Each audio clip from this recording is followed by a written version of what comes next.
Добрый день, друзья! Сегодня отвечу на один вопрос по котлеям, он коротенький, и покажу вам орхидейки, там на заднем плане стоят, которые мы с вами или пересаживали, или делали какой-то эксперимент посадки в перлит, или просто разбирали корни, обрабатывали Максимом. Покажу эффект, который происходит через 3 недели, 2 дня. Ну, в общем, такие небольшие ответы на вопросы, и чтобы вы знали, что происходит с орхидеями, которые мы с вами разбираем и пересаживаем. Вот эта котлея, вам ее очень хочу показать, это одна из капризных моих котлей. Ну, что значит капризная? Цветет всего 1 раз в год. Распускает вот такие бордовые красивые цветы.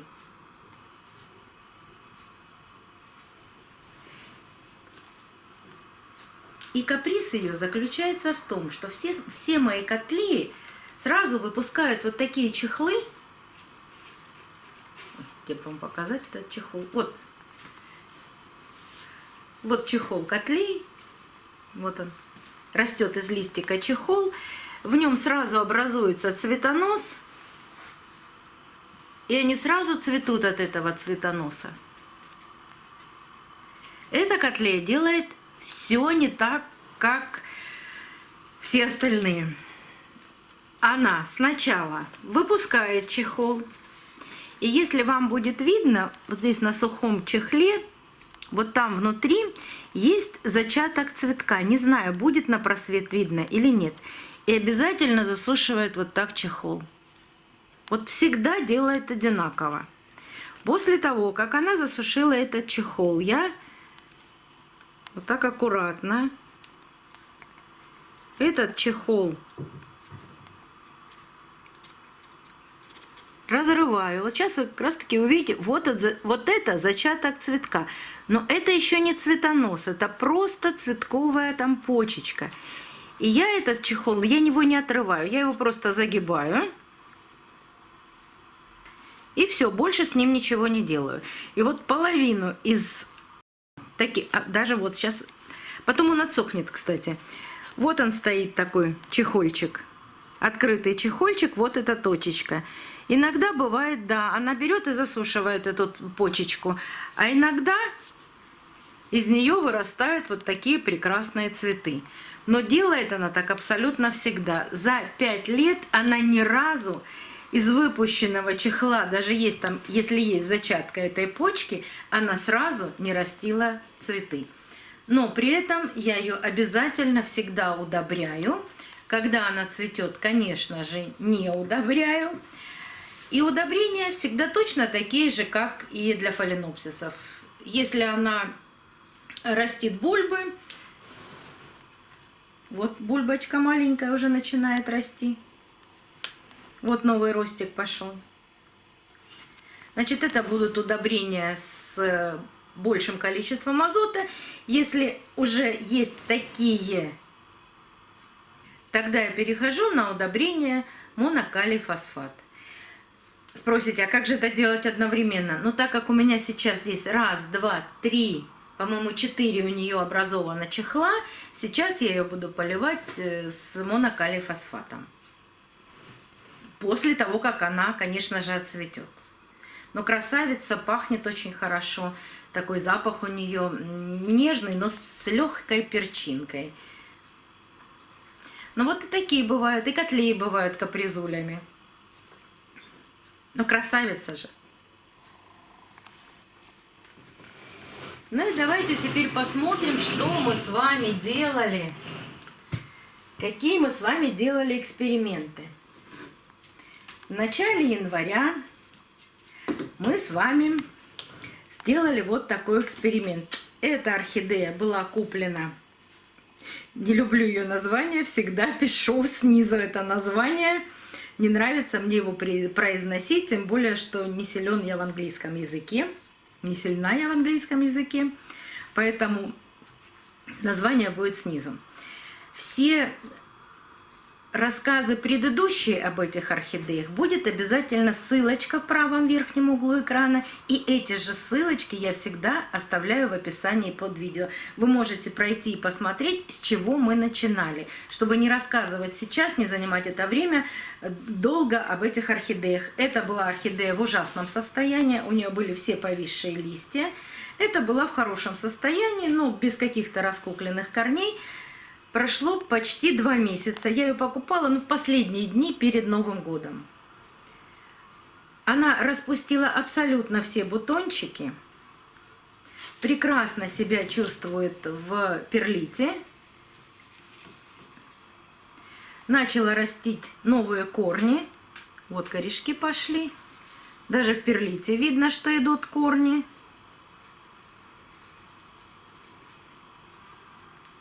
Вот под листиком корешок тоже пошел.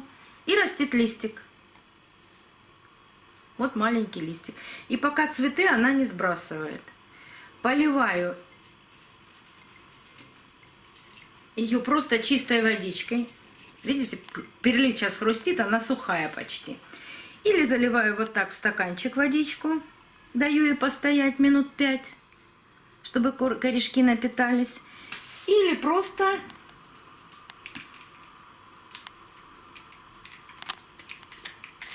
Или просто вот так, когда есть какое время. С этой поступаю точно так же. Но эту орхидейку, когда поливаю свои орхидеи не цветущие с азотом, эту поливаю тоже с удобрением. Точно так же все делаю. Или заливаю, или опрыскиванием. Кстати, листики набрали тургор. Это тоже мини-орхидейка, но с красивым очень цветением. Если пройдете, посмотрите, там был один цветочек у нее, потом цветоносик я обрезала.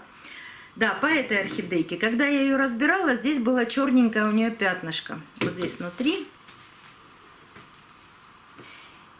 Вот здесь были черненькие пятнышки. Я вам сказала, что если я посчитаю нужным, я потом эти черные пятнышки намажу Максимом. Небольшое количество Максима было нанесено на эту орхидею. Но никакие черные пятна дальше, то есть черная гниль дальше не пошла. Здесь была сразу обработка Максимом и корней, и основания орхидеи, потому что она была вся черная, она очень долго стояла в магазине, была уценкой уже. Состояние было просто отвратительное. Листики набрали тургор. Этот листик уже вырос маленький, но вырос. И уже растет следующий листик. Там внутри уже появился новый листик. Ну а корешки за это время, их видно, вот они пошли в перлит, какие-то еще маленькие, какой-то воздушный корешок. В перлите корешков не видно. Единственное неудобство с перлитом, кто-то не может понять, когда поливать, но мне не нравится, что он зеленеет. Он действительно... Сейчас следующую буду орхидею показывать. Он действительно зеленеет. В нем присутствуют водоросли. Когда мы будем с вами ее уже пересаживать в керамзит, все мы это... Весь перлит мы всегда выбрасываем. Перлит второму использованию не подлежит. Это орхидейка Big Ben. Покупала я ее в размере 1,7. Маленькая-маленькая была такая же орхидейка. Вот, кстати, как зеленеет перлит. Я вам ее показывала, мы с вами ее сажали. Тоже не в самом лучшем состоянии я ее приобрела. Очень долго она стояла в этом маховом стакане. Практически мы ее спасали. Посадка в перлит. Перлит зеленый, но корней-то у нее сколько много уже наросло. Но это был малыш. Малыш 1,7, это крохотный малыш. Это где-то в конце ноября мы его пересаживали с вами. Поэтому, конечно, эта орхидейка будет расти долго. Очень долго. Малыши всегда растут долго. Поливаю все точно так же. Поливаю ее с азотным удобрением. Сейчас идет полив с удобрением. Поэтому растут корни. Прекрасно. Никаких стимуляторов, никаких опрыскиваний, никакими стимуляторами я не делаю. Так, Это то, что касается таких малышек в перлите. Сейчас еще в рюмочке вам покажу. Red Neo. Тоже покупался осенью. У него было много гнилых корней, я его разбирала, я его вам неоднократно показывала. У него было 6 цветоносов. Только-только начал засушивать последний цветонос. Корней, не смотрите, там плавают, конечно, зеленые водоросли, но просто видно даже среди этих водорослей, сколько он нарастил в воде корешков. Сейчас покажу вам. Корешки пошли прекрасные от шеи. И с этой стороны корешки идут от шеи. И с этой стороны тоже идут от шеи корешки. Сейчас он засушит свой цветоносик, возьмет все, что нужно ему от этого цветоносика, и я его обрежу. И посмотрите, как он интересно начал растить листики. Один за одним растит маленькие-маленькие листики. Но я как-то рассказывала, что такой рост, это он еще работает на тех гормонах, которыми его стимулировал производитель. За 3 или 4 месяца я его ни разу не поливала никакими удобрениями, никакими стимуляторами. Я ничего с ним не делала. Вода периодически я не вытаскивая, ну, она стояла в другом горшочке. Единственный раз я поменяла горшок, потому что мне нужен был вот такое кашпо большое. Поэтому я его переставила в рюмку. Но даже налила ту же самую воду, в которой он стоял. То есть я не вытаскиваю, не тереблю его, все время стоит в одном и том же месте. Воду сливаю, если нужно, новую просто подливаю. Все, больше с ним ничего не делаю. Но скоро уже мы его с вами посадим. Корни уже хорошие, можно сажать.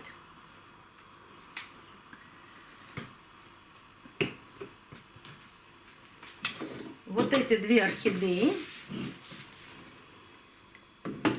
мы с вами разбирали буквально 3 недели назад. Это была желтенькая орхидея, а это ягуарчик.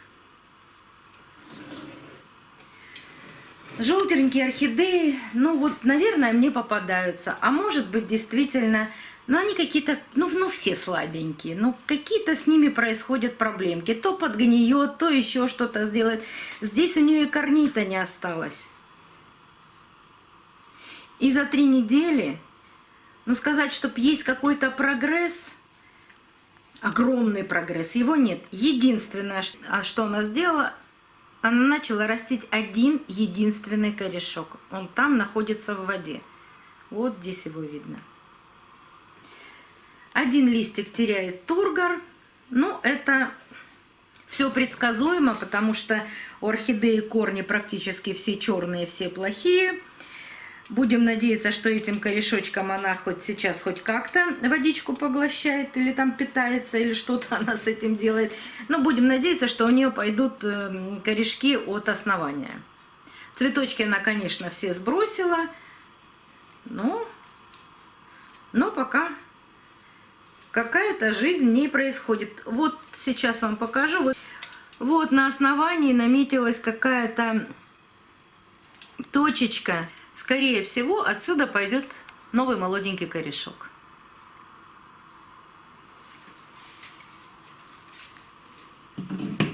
А ягуарчик, конечно, очень порадовал. Хотя надежда на него была меньше, потому что этого производителя я не очень люблю. Но здесь за 3 недели, помимо того, что и в воде много видно корешков, к сожалению, такие у меня старые эти кашпо, что уже очень сильно затертые. Но будем надеяться, что видно. А посмотрите, сколько корней полезло от шеи. Со всех сторон появились корни. И даже от старых сухих корней тоже пошли корни. Сейчас с другой стороны покажу. А вот он какой от старого корня пошел огромный уже корень. И здесь. Ну, в общем, от всех корней море. Вот поэтому ягуарчик, потому что у него потенциал лучше, и он сразу много нарастил корней, он не сбрасывает свои цветы. И с цветами вместе прекрасно продолжает наращивать корни. Листиков еще нет, но корни есть прекрасные. Поэтому у меня иногда спрашивают, а цветет ли орхидея в воде? Прекрасно цветет. И долго цветет. Но здесь и у того, и у другого была обработка Максимом. А прошло-то всего 3 недели. И очень много вопросов вызвала орхидея Абба.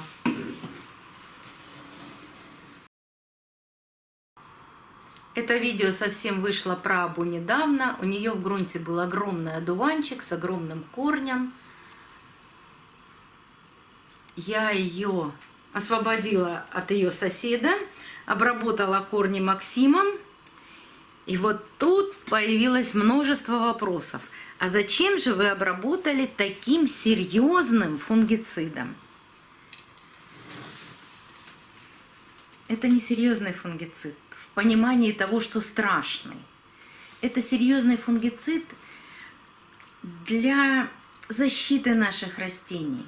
Он прекрасно защищает корни от патогенной флоры. Если орхидея будет находиться в воде, а я не посажу Аббу, тем более, что, вы знаете, что очень много у людей пропадает эта орхидея, и все пишут, что она прямо суицидница и самоубийца, вот я не буду сажать, пока она не начнет растить сама корни.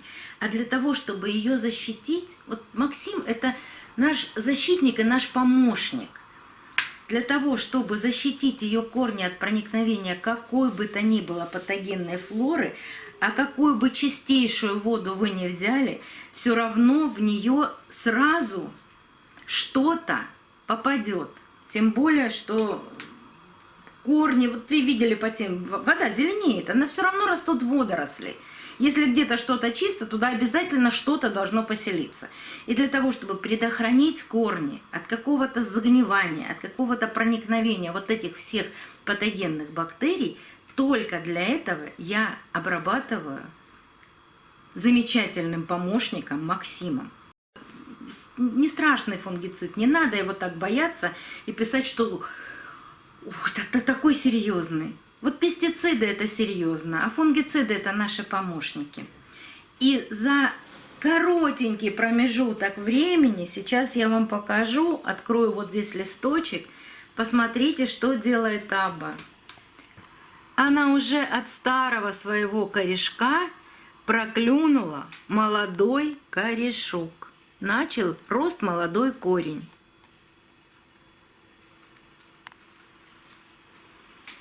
Орхидеи, которые стоят в таких кашпо, у этих кашпо есть выемочка такая вовнутрь. И вот я стараюсь воду держать на уровне вот этой выемочки. Ни больше, ни меньше. Но орхидейки стоят по-разному. Одна прямо основанием стоит на этой выемочке. Надо сделать так, чтобы водичка не касалась основания орхидеи. Поэтому здесь немножко водички меньше. Здесь может водички быть по эту выемочку. Когда корни просыхают, я делаю вот так. Смотрите, как я наклоняю. Чтобы не попасть на шею орхидеи, я направляю все это к стенке горшка. И тогда вы не попадаете на саму орхидею, а попадаете только на корешки. И вот так орхидейка эта дождется. Вернее, мы дождемся, пока у нее отрастут корешочки новенькие, молодые, и мы с вами ее обязательно посадим. И не будем считать, что она самоубийца.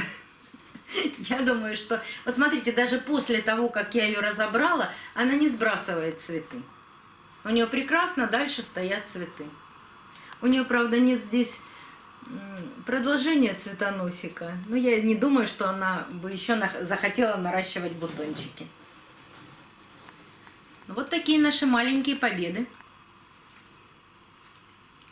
Обязательно расскажу вам еще про эти орхидеи. Какие-то мы с вами будем пересаживать. Эти абсолютно все будем пересаживать, когда дорастут корни. И вы узнаете, что орхидейки растут по-разному. Вот кто-то быстро, кто-то очень долго. Так что я вам обязательно все это еще раз покажу. Уже конкретно с каждой орхидеей, когда будем их пересаживать. И вы увидите, как нарастают корни просто в воде без применения каких-то стимуляторов, гормонов. Как они еще называются? Стероидов. Стероидов. Вот просто Максим и чистая вода. И больше ничего. Да, есть какой-то компонент в Максиме засекреченный, который действительно помогает нарастить корни. Но компания засекречивает этот компонент. Может, это янтарная кислота, но вряд ли. Вряд ли.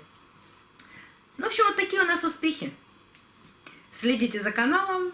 Буду дальше все об этих орхидеях рассказывать. До новых встреч! Увидимся на канале.